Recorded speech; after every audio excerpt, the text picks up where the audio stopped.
first time speaking in front of a crowd of this size, sharing my story. I normally sit behind my computer and blog. That's really great because I don't have to see anybody, and I can edit.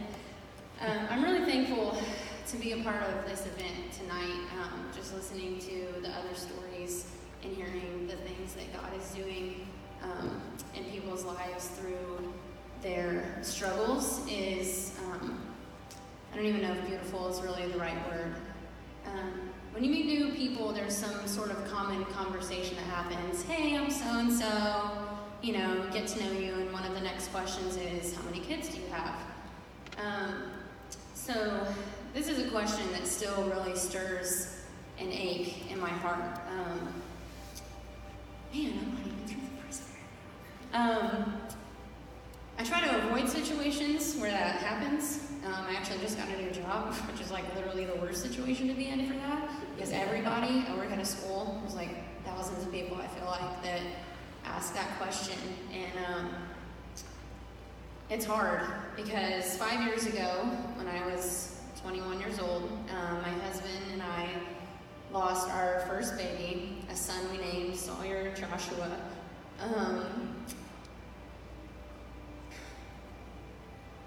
We were very young, and only a year into our marriage when the complete devastation hit us. And he was born with a congenital heart defect. I'm sorry, I did pass some tissues in my hand before I came up here. A congenital heart defect known as tetralogy of Fallot. I found out I was pregnant and everything was fine until we went in for our 20-week ultrasound. I spent most of my pregnancy in fear because he wasn't really safe on the inside and he wasn't really safe on the outside, and so went to a lot of doctor's appointments and specialists.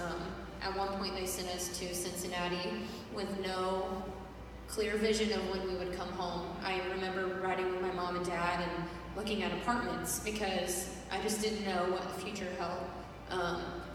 In utero surgery was a possibility, but they determined that that wasn't necessary, so we came home to just wait. We spent our first married Valentine's Day in a hotel room with my parents. That's really fun. Miles away from the place that we called home. Tetralogy of Fallot is 4 heart defects in one, and absent pulmonary valve is another part of that. It's an additional heart defect. We spent a lot of time in prayer with a lot of people that surrounded us in prayer, and my prayer was that God would heal him. And that's what I prayed from the very beginning, that God would heal him. Sawyer was born May 9th, 2013. I was 38 weeks pregnant and they induced, which after 24 hours of labor I had to have a C-section. Another one of my prayers was that I would hear him cry, because they told me that the possibility of that was slim to none. I did hear him cry 3 times, which was the only time that I heard him cry. And they took him to the NICU, and 12 hours later he was taken to Eggleston. My aunt worked in the NICU, so she was able to bring him by, and I was able to hold him before they took him over to Eggleston. Due to his different complications, they pressed on his lungs, so they were underdeveloped, which made the situation even more complicated than the doctors even realized from before birth. We spent 13 days going back and forth with the doctors on when he would have surgery and which surgery and all of that. He had his first open heart surgery May 22nd, and after begging the doctors to let me hold him before surgery, they let us. Just because of his lungs and his airways, it was hard to hold him because it caused difficulty breathing. But I just begged. I said, please let me hold him. The surgery was complicated, and it took them a long time to stabilize him after. They told us to go get something to eat, and when we got back, we would be able to see him. So we left, and we were called back before we even turned into the parking lot. We drove as fast as possible back to be told that he had coded, and the doctors were able to save him, but he was on ECMO, which is life support. This was terrifying to me because when we first arrived at Eggleston, there was a baby a few spots over from Sawyer that was on ECMO, and 3 days after we were there, she passed away, and I remember standing in the waiting room with these big biker men just bawling, and I cried and I prayed with them, and I don't think that that was any mistake, that our times overlapped. I remember collapsing in the arms of my dad in the hallway because I didn't know how this was happening to us. Sawyer spent the next 5 days fighting very hard, but his little body just couldn't take it anymore. And my husband, I remember he took me to Dunkin' Donuts because I really love blueberry donuts and bagels with strawberry cream cheese. So I got both of those, and on the way back we just prayed that God would give us a sign on what to do because the doctors really had just given up hope. And the song, Even If, by Cutlass came on, and the chorus says, even if the healing doesn't come and life falls apart and dreams are still undone, you are God, you are good, forever faithful one. And Josh, my husband, and I looked at each other and knew that that was it. Upon arriving back, we talked with 2 surgeons, and Sawyer's blood loss had increased, and he was having seizures and was essentially brain dead. So we had to make the decision to turn off life support. And the last time that I held Sawyer was the night that he passed away in my arms. And to say I was overcome with grief is really an understatement, because I know that God had walked beside us those 18 days of Sawyer's life, but I had prayed for him to be healed, and I felt like my prayers had gone unanswered. And I know that Sawyer being healed with Jesus is the ultimate healing, but I really just wanted him here with me on earth. His middle name is Joshua, after my husband, but also after the verse, Joshua 1:9, that says, have I not commanded you, be strong and courageous, do not be afraid, for the Lord your God is with you wherever you may go.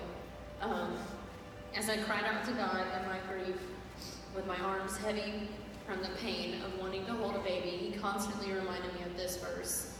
When we got to Cincinnati, someone had paid for our hotel room.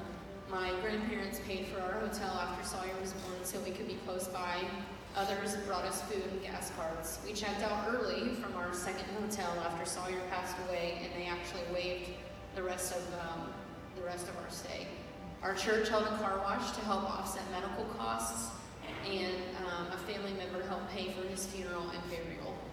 We were surrounded by those living out being the hands and feet of Jesus here on earth. The same summer Sawyer passed away, a friend in Florida, who we go on vacation with every year, told me this story.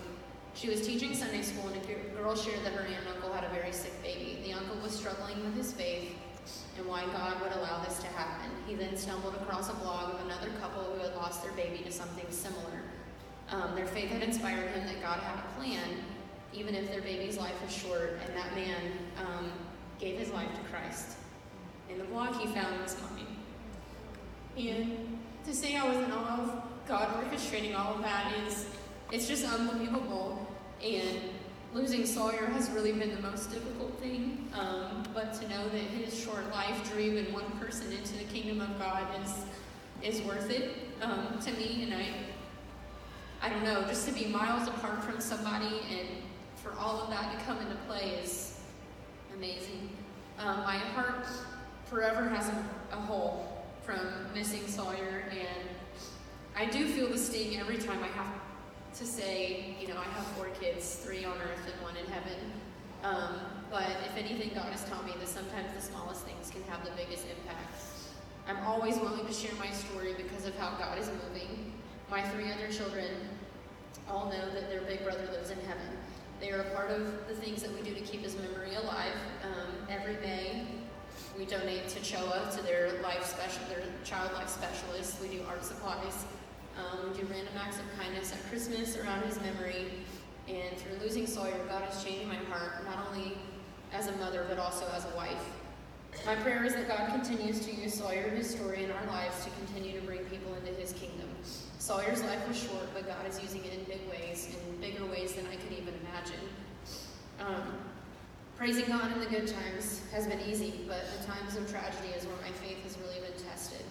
God has never left my side, and in fact, some of the most beautiful parts of my life have come from the most tragic event. And I didn't put this on my paper, but I'm referencing my paper because I had to read it, otherwise I would have been up here forever.